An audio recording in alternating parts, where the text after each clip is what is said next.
Salut à tous et bienvenue dans cette vidéo. Aujourd'hui, non, on ne m'a pas offert un iPad, c'est juste la boîte vide. Je sais pas pourquoi on m'a offert ça, bon bah tant pis, je mets ça de côté. Venant de la même personne, voici très certainement quelque chose de beaucoup plus intéressant. Nous avons deux disques durs complètement HS, bon je les ai déjà testés en dehors de la vidéo, ça sert à rien d'y revenir. Ensuite, nous avons cette petite chose, une petite, je sais pas comment on pourrait appeler ça, une petite borne d'arcade, on verra bien si ça marche encore. Qu'est-ce que c'est que ça? What? Alors là, franchement, je vois pas trop ce que c'est. Est-ce que c'est un port joystick vers USB, je suppose? Ouais, c'est ça. Ah, je savais même pas que ça existait, ça. Un port joystick vers USB. Bon, ouais, pour ceux qui ont un très très vieux joystick, on peut d'ailleurs choisir si on veut joystick 1, joystick 2, manette ou volant. Ok, d'accord, je savais pas que ça se faisait pas automatiquement, ça. Une disquette de DOS 5.0, bon bah ça peut toujours servir pour un très très vieil ordinateur, même si là c'est que la disquette 3. What? Alors là je vois Training Lyon, bis 261 à 260... What? Mais qu'est-ce que c'est que ça? Je comprends rien, je sais pas d'où ça sort. Oh là là, bon bah, je sais pas d'où ça sort, bon c'est des disquettes on va dire, voilà, je cache ça quelque part. Alors là nous avons un petit cache lentille de téléphone de chez LG, je sais plus si c'est le LG G3 ou un truc de ce genre, une coque, ah bah tiens, le LG lui-même, visiblement c'est le G3, je vais me rappeler plus si c'était le G2 ou le G3, mais de toute façon c'est relativement facile à savoir étant donné que le G3 c'est le G2 en version foireuse, en termes de construction, c'est-à-dire qu'en gros très souvent on voit des cracks partout dans le plastique. Comme vous pouvez le constater, ça n'a pas trompé, il y en a partout. Ensuite, l'une des autres particularités, c'est que la batterie est changeable, et ça c'est une bonne idée. Donc, je sais pas si ce téléphone marche encore, il me semble qu'il a de gros problèmes, mais je me rappelle plus quoi. Alors dans cette petite chose, nous avons une carte PC Card ou PCMCIA, je sais pas exactement laquelle des deux normes ce truc utilise, qui rajoute de l'USB 2. Oh bah je crois que j'ai exactement la même mais avec une autre étiquette dessus, ce que je vois. On peut mettre une petite alimentation dessus au cas où que l'ordinateur ne fournisse pas assez de tension pour ça. Pourquoi pas, et une deuxième exactement identique, j'ai l'impression. J'ai trouvé maintenant un appareil photo de téléphone. Est-ce que ça vient du LG? Est-ce qu'il s'est barré tout seul? Non. Je ne sais pas du tout d'où ça vient. Donc un appareil photo de téléphone. Ensuite, qu'est-ce que c'est que ça? Des bouts de plastoc, des bouts de métal plutôt. Je ne sais pas d'où ça vient non plus, c'est vraiment bizarre ce colis. La même chose que les USB mais avec des Firewire. Ça peut être utile ça avec. Mais quand je dis ça peut être utile, c'est très rarement utile étant donné que maintenant il n'y a plus rien qui utilise ça, si je dis pas de bêtises. Donc ça, qu'est-ce que c'est que ça? Une radio FM? What? C'est quoi ça? C'est pour la pile, ça? Mon dieu. C'est vraiment spécialement foutu. Et visiblement, c'était un cadeau. Ça s'explique. Alors à ça, je dis, je ne suis pas sûr du tout de ce que c'est. J'ai l'impression qu'il s'agit d'un système réseau bizarre, ou à moins que ce soit juste une antenne. Il y a marqué RF in. C'est peut-être juste une carte radio. Aucune idée. C'est vraiment... Ouais, je sais pas du tout ce que c'est. C'est vachement lourd par contre. Donc peut-être un décodeur satellite, je ne sais pas du tout. Ensuite, nous avons ça. Oh, y a encore une radio toute moisie. Oh bah il y a des piles dedans, youpi. Pour bien que ça serve à rien. Oh, c'est tellement mal foutu. Est-ce que les piles fonctionnent? Oh mon dieu, les piles fonctionnent encore parce que là j'entends la radio avec ce truc. Bon bah, tant mieux. Ce truc aura au moins servi à pouvoir récupérer 2 piles boutons. Parce que franchement... Donc voilà, pouf pouf pouf, si on arrive bien à les sortir. Le truc avec ces espèces de radios, c'est que franchement ça n'a plus beaucoup d'intérêt de nos jours, sauf que, étrangement, je sais pas pourquoi, les constructeurs de téléphones ont décidé d'enlever la fonction radio des téléphones, donc bon bah pourquoi pas. À la limite ça peut peut-être servir dans ce genre de circonstances, si vous avez vraiment envie d'écouter la radio. Un CD d'installation pour un modem USB ADSL de je ne sais quelle marque Atlantis, je connais pas. Et sans surprise, le modem vient derrière avec, alors c'est un modem USB, ok, bien sûr, pas de port Ethernet ou je sais pas quoi pour une fonction Ethernet qui serait bien pratique pour ne pas avoir à utiliser des pilotes à la con. Ensuite, qu'est-ce que c'est que ça? What the fuck? Qu'est-ce que c'est que ce truc? Bon bah ok, hein, merci, je ne vois même pas ce que c'est. Bon bah je mets ça de côté, hein. Donc qu'est-ce que c'est que ce petit truc? On regarde un petit peu plus en profondeur. Ok, Namco, machin, Pac-Man peut-être. Ça fonctionne avec des piles. Oh, c'est nul ça, franchement, le truc qui se branche à la télé mais qui fonctionne avec des piles, je comprendrai jamais le concept. Si vous connaissez par exemple les machines Pong et compagnie qu'il y avait autrefois, il y a très très très longtemps, bah c'était exactement le même problème. Il fallait des piles alors que ça se branchait sur la télé. Donc bon. Au lieu d'avoir un bloc secteur, bien sûr, ça devait coûter moins cher à fabriquer comme ça. Ensuite, nous avons du mono là-dessus. Bon bah c'est parti pour brancher ça sur la télé, on va voir si ça marche. Mais tout d'abord, il y a un dernier truc bien plus gros à vous montrer. Et voilà, encore offert par la même personne qui porte le pseudo Colcos Network, si ça n'a pas changé. Voici un PC Shuffle X.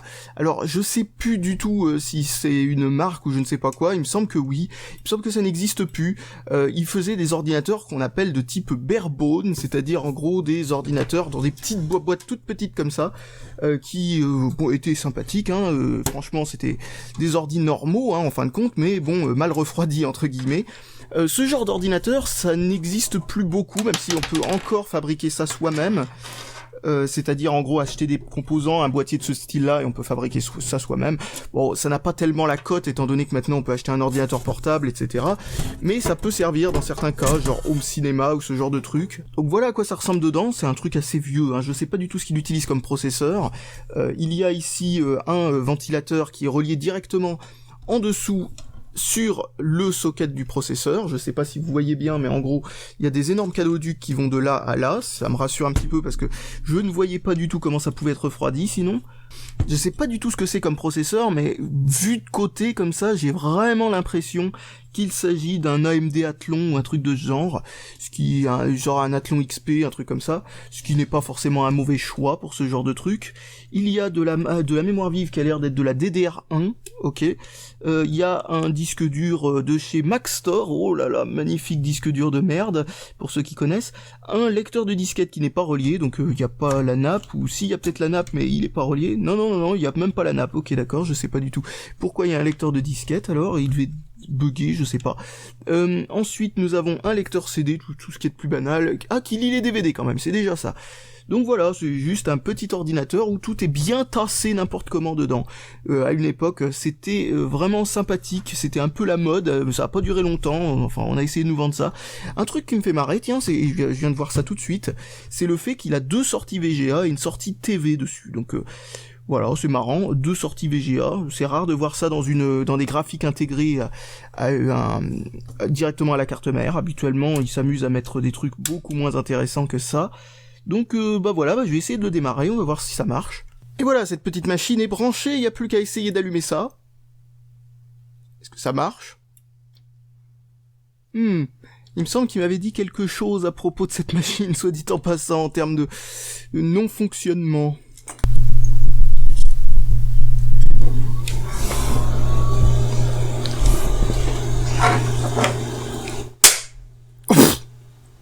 Bon, alors j'allume un ordinateur et un condensateur explose.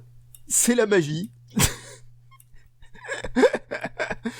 Bon, qu'est-ce qui s'est passé là-dedans? Alors au moins ce qu'on peut dire maintenant c'est qu'il s'allume. Mais c'est pas très intéressant. Cette bonne odeur de condensateur grillé. Bon, et bien de toute évidence, une alimentation à réparer. En plus, c'est les petites alimentations microscopiques vachement spécifiques qu'il y a dans ces machines-là. Donc du coup, oui, à réparer, non pas à changer, ou alors faut vraiment avoir envie de dépenser beaucoup d'argent pour un truc complètement inutile, à moins que ce format se fasse encore, mais je sais pas, quelque chose me dit que non. Donc voilà, un petit projet amusant pour plus tard. Je remets ça dans un coin du KGB, parce que franchement, ça faisait un moment qu'il y était. Eh bien, contre toute attente, ce machin ne m'a pas explosé entre les doigts, contrairement au truc précédent, malgré le fait que ce soit fait avec les matériaux les plus cheap du monde et un assemblage assez approximatif, comme vous pouvez le constater. Le joystick est assez spécialement foireux, même si ça marche encore à peu près. Je suppose que quand c'est neuf, ça doit mieux marcher que ça, bien sûr. Mais malgré tout, on peut déplorer le fait que ça vieillisse relativement mal, parce que ça doit être juste des contacts. Si j'ouvre ça, je suis pratiquement certain de voir des contacts métal contre métal. C'est-à-dire en gros pas des switches ou des trucs comme ça, mais juste, voilà, enfin, vu le bruit que ça fait, a priori, c'est-à-dire plus ou moins aucun bruit, à part un bruit éventuellement de temps en temps complètement imprévisible. Un bouton qui lui marche correctement. D'ailleurs avec un Switch étrangement, bon je sais pas pourquoi ils ont pas fait l'effort pour le joystick, enfin a priori hein, je dis ça comme ça. De l'autre côté, les jeux qui sont contenus là-dedans, ce sont quelques grands classiques de chez Namco, en version meilleure que ce que l'on pourrait trouver sur Atari 2600 déjà par exemple, donc c'est déjà une bonne chose. Et par contre ce qu'on peut dire c'est que les bruitages ainsi que la vitesse du jeu n'a pas l'air d'être exactement identique aux jeux originaux. Malgré tout la sélection qui est faite là-dedans est meilleure que dans le Namco Museum que j'ai fait tourner il y a quelques temps, où dedans il y avait juste que des trucs à la con sauf Pac-Man et Galaga. Là-dedans il y a Galaxian et il y a Pac-Man et puis quelques autres jeux, notamment j'arrive plus à me rappeler de son nom, enfin bref, peu importe, les jeux, il y a Dig Dug déjà, les jeux les plus intéressants de l'époque, et bah voilà, donc ça peut être sympa pour un petit trip nostalgique on pourrait dire, malgré tout le fait qu'il y ait besoin de piles comme d'habitude, hein, ce genre de truc. Alors je sais pas de quand ça date, je vais regarder, mais à une époque c'était plus ou moins, avant que tout le monde sache qu'on peut utiliser des émulateurs sur n'importe quel PC, c'était plus ou moins à la mode ce genre de truc. Je sais qu'à une époque pas mal de gens en avaient, et je vois que ça date de 2003, donc oui c'est bien ça, c'est un petit peu tard dans cette période-là, mais ça va, ça continue comme ça. Tiens, c'est marrant, les vis ne sont pas sous les crampons, vu qu'il y a un crampon qui a décidé de se faire la malle, donc je ne sais pas trop comment ça s'ouvre. Sûrement que c'est juste tout emboîté n'importe comment. Enfin bref, voilà, bah, je pense que j'ai plus rien de spécial à montrer dans cette vidéo, à part, comme vous l'avez pu le remarquer, que c'était un petit peu le colis de fan de l'échec, hein. Dedans il y avait pratiquement rien d'intéressant, et que des trucs en panne. Donc voilà, malgré mes efforts pour essayer de vous mettre un écran dans l'angle de vue, ça n'a servi absolument à rien. Allez, salut à tous et à la prochaine!